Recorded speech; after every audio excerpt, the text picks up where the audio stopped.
चला तर पाहू शेत कसं मोजायचं. बऱ्याच जणांनी कॉमेंट केला होता की शेत मोजायचं हे पेपरवर समजून सांगा. बघा कॅल्क्युलेशन करून तुम्हाला कसं शेत मोजायचं हे सांगतो. त्यासाठी आपण इयत्ता 8वीतील पुस्तकातील हिरोचा फॉर्म्युला वापरणार आहे. बघा हेरॉनच्या फॉर्म्युल्यानुसार ट्रँगलचा एरिया काढून आपण क्षेत्रफळ मोजणार आहे. व्हिडिओ व्यवस्थित पहा. तर सर्वात पहिले तुम्हाला शेताच्या चारही बाजू मोजून घ्यायच्या, त्या वेगळ्या वेगळ्या लांबीच्या असणार आहे. बघा तुम्हाला काय करायचं, ही बाजू 100 मीटर आहे, 140 मीटर, 180 मीटर आहे, 160 मीटर आहे. मीटर मध्येच मोजा म्हणजे 7 बाऱ्यावर बरोबर तुमचं मॅच होईल. आणि एक कर्ण तुम्हाला काढायचा आहे, डायगोनल काढायचा आहे, तो भरलेला 120 मीटर. ही झाली तुम्ही माहिती शेतामधून आणली.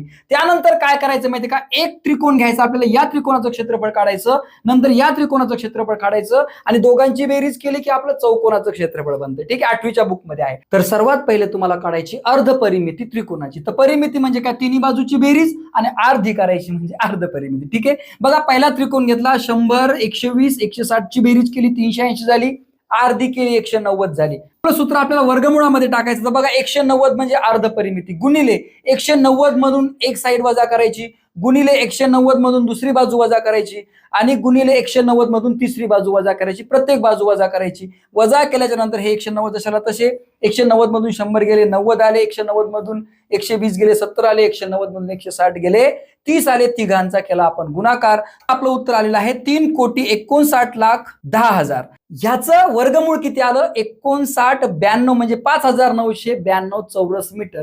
हे कसं आलं पहा. तर हे आलेलं आहे वर्गमूळ काढायची भागाकार पद्धत. ही तुम्ही पाहून घ्या, 8वीच्या बुक मध्ये आहे. तर आपण पहिल्या त्रिकोणाचं क्षेत्रफळ काढलं, 5,992 चौरस मीटर आलं. आता दुसऱ्या त्रिकोणाचं क्षेत्रफळ काढायचं, तीन बाजूंची बेरीज. बघा आता ह्या तीन बाजू झाल्या, तीन बाजूची बेरीज केली, भागिले 2 केले, 440 बेरीज झाली, अर्ध परिमिती 220 झाली. तर 220 गुणिले 220 मधून पहिली बाजू गेली, 220 मधून दुसरी बाजू गेली, 220 मधून तिसरी बाजू गेली. गुणाकार काय आला पहा, हे 220 जशाला तसे, ही वजाबाकी आली 100, ही वजाबाकी आली 80, ही वजाबाकी आली 40. सगळ्यांचा गुणाकार केला म्हणजे 7,04,00,000. याचं वर्गमूळ काढलं तर आलं 8,390 चौरस मीटर. म्हणजे ह्या दुसऱ्या त्रिकोणाचं क्षेत्रफळ आलं 8,390 चौरस मीटर. चला तर चौकोनाचं क्षेत्रफळ कसं काढायचं. बघा या त्रिकोणाचं क्षेत्रफळ आलं 5,992 चौरस मीटर, या त्रिकोणाचं क्षेत्रफळ आलं 8,390 चौरस मीटर. दोघांची बेरीज केली तर आली 14,382 चौरस मीटर. पण आता लक्षात घ्या, याला हेक्टर आणि आर मध्ये कन्वर्ट करायचं, दोन दोन पॉईंट पुट करायचं.